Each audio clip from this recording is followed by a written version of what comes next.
On va s'intéresser aujourd'hui à une particularité bien française, le droit administratif. C'est un système juridique vraiment unique au monde, qui est né, en fait, de l'histoire assez mouvementée du pays. À la base, on a deux mots, administration et droit. Facile, non? Eh bien, on va voir que leur combinaison est tout sauf simple. Pour bien comprendre pourquoi ce système existe, commençons avec une petite expérience de pensée un peu absurde, vous allez voir. Imaginons que le gouvernement publie un décret. Son objet, la sieste obligatoire. Alors oui, c'est fictif, bien sûr, mais c'est un exemple parfait de la puissance que peut exercer l'État.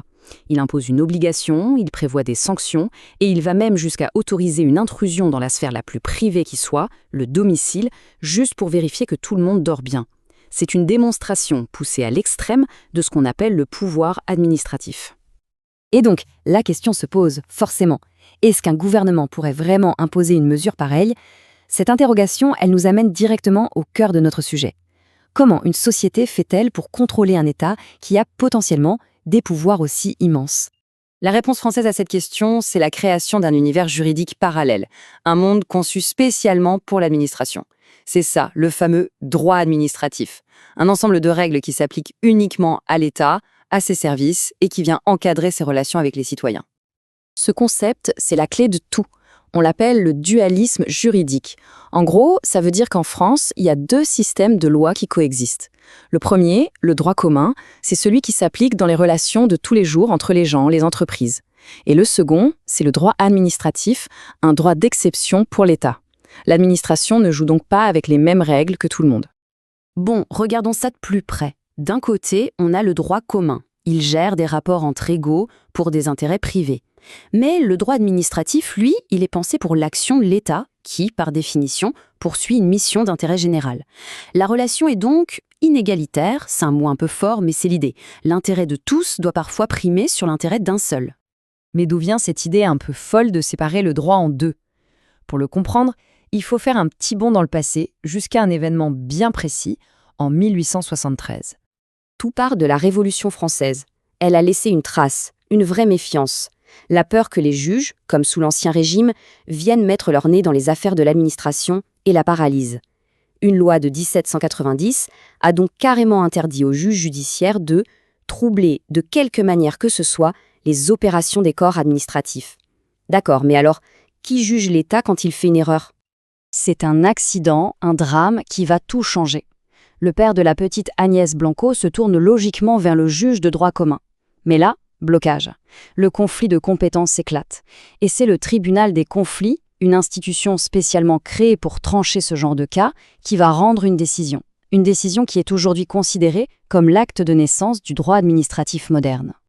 Ce verdict de l'affaire Blanco, il pose 3 piliers fondamentaux.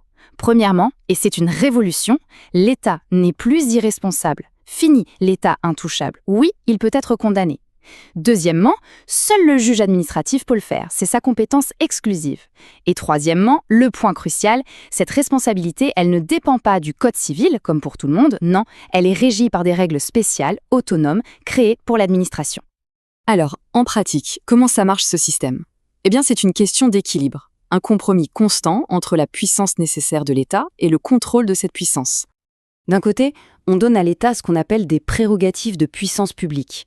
Ce sont des sortes de super-pouvoirs, comme le droit d'exproprier quelqu'un ou de prendre des décisions qui s'imposent à tous, sans négociation. Mais, et c'est le mais qui change tout, de l'autre côté, en échange de cette puissance, l'administration est soumise à des contraintes très, très strictes, le fameux principe de légalité. Et le principal garde-fou, le mécanisme de contrôle le plus important, c'est ce qu'on appelle la hiérarchie des normes. L'idée est assez simple en fait. Toutes les règles de droit ne se valent pas. Il y a un ordre, une sorte de pyramide juridique que l'administration doit respecter à la lettre. Tout en haut de cette pyramide, on a la Constitution. Juste en dessous, les traités internationaux. Puis les lois votées par le Parlement. Et tout en bas, les règlements pris par l'administration elle-même. Et la règle du jeu est simple, une norme n'est valide que si elle respecte toutes celles qui sont au-dessus d'elle. Un simple arrêté municipal doit donc être conforme aux lois, aux traités et à la Constitution. Cette citation, attribuée à Napoléon, illustre parfaitement une autre notion, la déconcentration. L'idée, c'est que le pouvoir de l'État, le marteau, reste unique et central. Mais pour qu'il soit plus efficace, plus proche du terrain, on en raccourcit le manche. On délègue son application à des représentants locaux, comme les préfets. Le pouvoir reste le même, mais il est exercé de plus près. Attention, ce système n'est pas un vieux machin figé dans le marbre du 19e siècle. Pas du tout. Il évolue, il s'adapte constamment aux nouveaux défis de notre société. Pendant très longtemps, pour décrire l'organisation de l'administration française, on a utilisé l'image du millefeuille territorial. Une image assez parlante, non? Ça évoque bien cette superposition de couches, de strates, les communes, les départements, les régions, les intercommunalités. Un système jugé complexe, parfois un peu lourd et pas toujours très lisible. Aujourd'hui, certains parlent plutôt de crumble territorial. C'est une autre image. L'idée, c'est que les règles ne sont plus forcément uniformes partout. Elles peuvent être différenciées d'un territoire à l'autre pour mieux coller aux réalités locales. On cherche plus de souplesse, mais ça crée une complexité d'une autre nature, peut-être encore plus grande. Bon, et si on revenait à notre point de départ, notre fameux décret sur la sieste obligatoire? Après tout ce qu'on vient de voir, quel serait son sort? Eh bien, la réponse est simple et sans appel, il serait annulé par le juge administratif.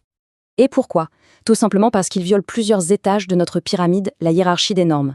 D'abord, il porte une atteinte complètement disproportionnée à des libertés fondamentales protégées par la Constitution, la liberté d'aller et venir, le respect de la vie privée et du domicile. Ensuite, il n'a aucune base légale, aucune loi ne l'autorise.